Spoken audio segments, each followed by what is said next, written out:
Hello students, நான் உங்கள் Thiruvasagam. So நாம் பார்க்குறேன்னா Chapter 5 12th Maths 2 Dimensional Analytical Geometry 2 Exercise 5.5. So question number 4. So question is, a engineer designed a satellite dish with a parabolic cross section. ஒரு engineer வந்து ஒரு satellite dish வந்து parabolic cross sectionல வந்து design பண்ணியிருக்காங்க. The dish is 5 meter width at the opening. This is 5 meter width at the opening அப்படி சொல்லியிருக்காங்க. So diagram நம்ம draw பண்ணலாம் ஃபஸ்ட்டு. ஸோ டிஷ் வந்து ஓப்பன் ரைட்வேர்டு. ஸோ எல்லாம் டிஷ் பார்த்துருப்பீங்க. ஸோ இந்த மாதிரி டவுன் ஓப்பன் ரைட்வேர்டில் டிஷ் இருக்கும். கொஷின் என்ன ஃபஸ்ட்டு, இந்த டிஷ்ஷை வந்து டோட்டல் வித் வந்து 5 மீட்டர். அப்போது இந்த டிஷ்ஷோட டோட்டல் வித் தான். So this is total with எவ்வளோ, டோட்டல் வந்து 5 மீட்டர். அப்போது இதுலேருந்து இது என்ன வரும், இது வந்து 2.5.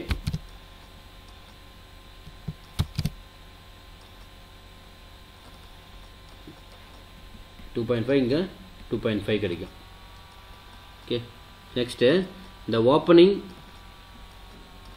And the focus is placed is 1.2 from the vertices. So இது வந்து வெர்டிசஸ் இஸ் இது 0,0 வெர்டிசஸ். இந்த வெர்டிசஸ்லேருந்து ஃபோக்கஸ்னால் முன்னாடி எந்த டைரெக்ஷனில் ஓப்பன் இருக்கோ அந்த டைரெக்ஷனில், அப்போ ஃப்ரம் த வெர்டிசஸ் என்ன சொல்லியிருக்காங்க, 1.5 மீட்டரில் இருக்குது அப்படின்னு சொல்கிறாங்க. 1.2 மீட்டர் ஃப்ரம் த வெர்டிசஸ்லேருந்து 1.2 மீட்டர் இருக்குது. ஸோ வெளில நம்ம என்னென்ன ஃபைண்ட் பண்ண போகிறோம் அப்படின்னா, first the position of coordinate system with the origin vertices and the x-axis on the parabola, axis of symmetric, and find the equation of the parabola. First இது எந்த equation of the parabola நமக்கு தெரியும், இது open rightward. Okay, first condition satisfy, open rightward சொல்லிட்டு கண்டுபிடிச்சிடலாம். Next find the depth of the satellite dish. So இதோட depth என்ன கண்டுபிடிக்கணும், இந்த சேட்டலைட் டிஷ்ஷோட டெப்த் என்னன்னு தெரியணும். அப்போ டெப்த் என்னன்னு தெரியணும்னா இதோட பாயிண்ட்ஸ் பாருங்கள். ஃபஸ்ட் எனக்கு 0.5 இது வந்து 0.5, எக்ஸ் ஆக்சிஸ் வந்து நமக்கு தெரியாது. ஸோ இது வந்து பாயிண்ட்ஸ் நம்ம கண்டுபிடிக்கணும். டெப்த் ஆஃப் த வேல்யூ தான் இங்கே வந்து x1, 2.5. இதோட டெப்த் வந்து x1, 2.5 இங்கேருந்து இது வரைக்கும் x1, 2.5 from the vertices.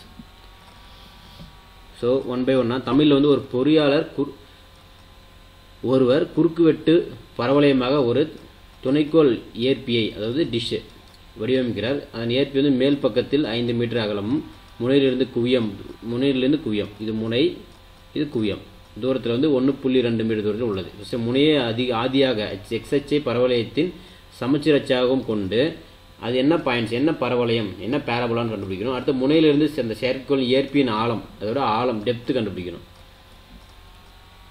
So solution is,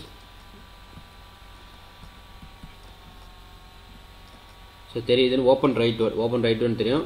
y² = 4ax. So y² = 4x general form என்ன, first a y minus k general y minus k whole square equal to 4a into x minus h. அப்போ இங்கே a value என்ன, a தெரியல, focus என்ன கொடுத்துறாங்க 1.2 metre. அப்போது இங்கே a = 1.2 is a. So h, k என்ன, h, kனா 0,0 இஸ் h, k. அப்போ இது அப்ளை பண்ணால் y minus 0 whole square equal to 4 into 4a என்னன்னா 1.2 is a odd value into x minus 0. So இதிலிருந்து y² வருமா, இது y² equal to 4 into 1.2 multiple பண்ணால் 4.8, இது x. So 4.8x is a, இப்போ this is the அந்த parabola equation, first சப்டிஷனோட equation. என்ன கேட்டாங்க, இதோட முனி ஆதியம் கொண்ட ஆயத்தொலைவு, அதாவது find the equation of the parabola கண்டுபிடிச்சாச்சு. செகண்டு பி பாயிண்ட், பி என்ன கொடுத்துறாங்கன்னு பாருங்கள். பியிலேருந்து அதோட டெப்த் கண்டுபிடிக்கணும். அப்போ என்ன points, the points unknown points வந்து the point is x1, 1.5 is a 2.5, x1, 2.5.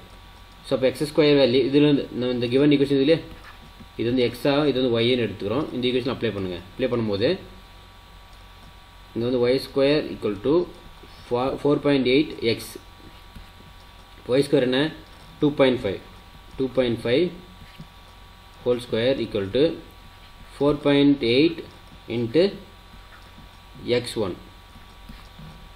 So இது வந்து பாருங்கள் என்ன கிடைக்கும் நமக்கு, இது என்ன கண்டுபிடிக்கணும், ஸோ x1 தான் கண்டுபிடிக்கணும். அப்போ இதிலிருந்து x1 equal to 2.5 whole square divided by 4.8. So 2.5 பண்ண ஸ்கொயர் பண்ணலாமா, 2.5 ஸ்கொயர் பண்ணும்போது x1 equal to இது வந்து 6.25 divided by 4.8. ஸோ ரெண்டுமே என்ன இருக்குது, டெசிமல் இருக்குதால் என்ன பண்ணலாம், ரெண்டுமே இன்ட்டு 100 பண்ணலாம் both side. So both side into 100 பண்ணும்போது இது வேல்யூ வந்து மாறும். ஸோ இங்கே எழுதலாம். அப்போ x1 equal to 625 divided by 480. இப்போ 625 வந்து 480 வந்து டிவைட் பண்ணால், ஸோ டிவைட் பண்ண கிடைக்கும் பாருங்கள், 625 divided by 480. So one time வந்து 480 பண்ணலாம். ஸோ நெக்ஸ்ட் இது வந்து மைனஸ் பண்ணலாமா, ஸோ மைனஸ் பண்ணால் இங்கேருந்து ரிமைனிங் 15 ஸோ 5 இது மைனஸ் பண்ணால் 4 6 minus 4 ஸோ 145. இப்போ இதில் நம்ம அகைன் என்ன பண்ணலாம், இது டிவைட் பண்ண முடியாது. அப்போ என்ன பண்ணுங்க, பாயிண்ட் வச்சு இங்கே 0 ஆட் பண்ணால் அகைன் 3 டைம்ஸ் பண்ணால் அதே ஆன்சர் 1451440 கிடைக்கும். அப்போ ரிமைண்டர் வந்து 10. அப்போ நமக்கு ஆன்சர் என்ன 1.3 கிடைக்குது. ஓகே, இதோட வேல்யூ என்ன 1.3 இஸ் ஆன்சர். அப்போ x1 equal to 1.3 metre. So x1 is நமக்கு கிடைக்கக்கூடிய required solution. So this is the answer. Thank you.